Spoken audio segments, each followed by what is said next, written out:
शिवसेना यानी कि यूबीटी नेता संजय राउत ने शनिवार को कहा कि राष्ट्रीय कांग्रेस पार्टी के प्रमुख शरद पवार अपनी पार्टी छोड़ने वालों से लड़ने के लिए गुरिल्ला युद्ध की रणनीति का इस्तेमाल कर रहे हैं।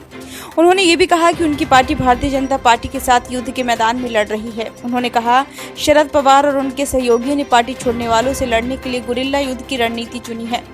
अजीत पवार और राकांपा के 8 विधायक 2 जुलाई को एकनाथ शिंदे के नेतृत्व वाली सरकार में शामिल हो गए थे, जिससे शरद पवार द्वारा स्थापित पार्टी में विभाजन हो गया था।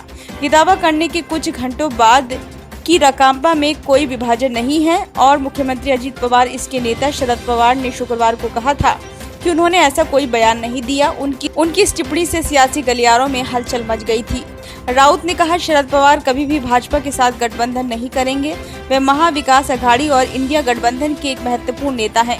उन्होंने कहा, इसका मतलब ये नहीं है कि वे 2 पत्थरों पर खड़े हैं। शरद पवार के बारे में किसी को कोई भ्रम नहीं है। राउत ने ये भी कहा कि इस तथ्य से इनकार नहीं किया जा सकता है कि शिवसेना और राकांपा दोनों को विभाजन का सामना करना पड़ा था। उधर राकांपा प्रमुख शरद पवार ने आज इस बात को दोहराया कि पार्टी में किसी प्रकार की टूट नहीं है। उन्होंने कहा कि ये सच है कि कुछ विधायक पार्टी छोड़कर चले गए हैं, लेकिन केवल विधायकों का मतलब पूरी राजनीतिक पार्टी नहीं है। कोल्हापुर में पत्रकारों से बात करते हुए उन्होंने कहा कि वह राकांपा के अध्यक्ष हैं और जयंत पाटिल इसकी राज्य इकाई के प्रमुख हैं। ये पूछे जाने पर कि क्या वह पार्टी के बागियों के प्रति नरम रुख अपना रहे हैं, पूर्व केंद्रीय मंत्री ने कहा, बागियों के नाम लेकर उन्हें महत्व क्यों दिया जा रहा है।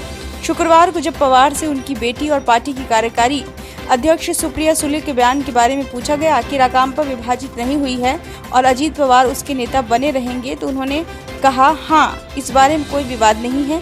लेकिन कुछ घंटे बाद पवार ने कहा कि उन्होंने ऐसा कोई बयान नहीं दिया। ब्यूरो रिपोर्ट, नई दिल्ली।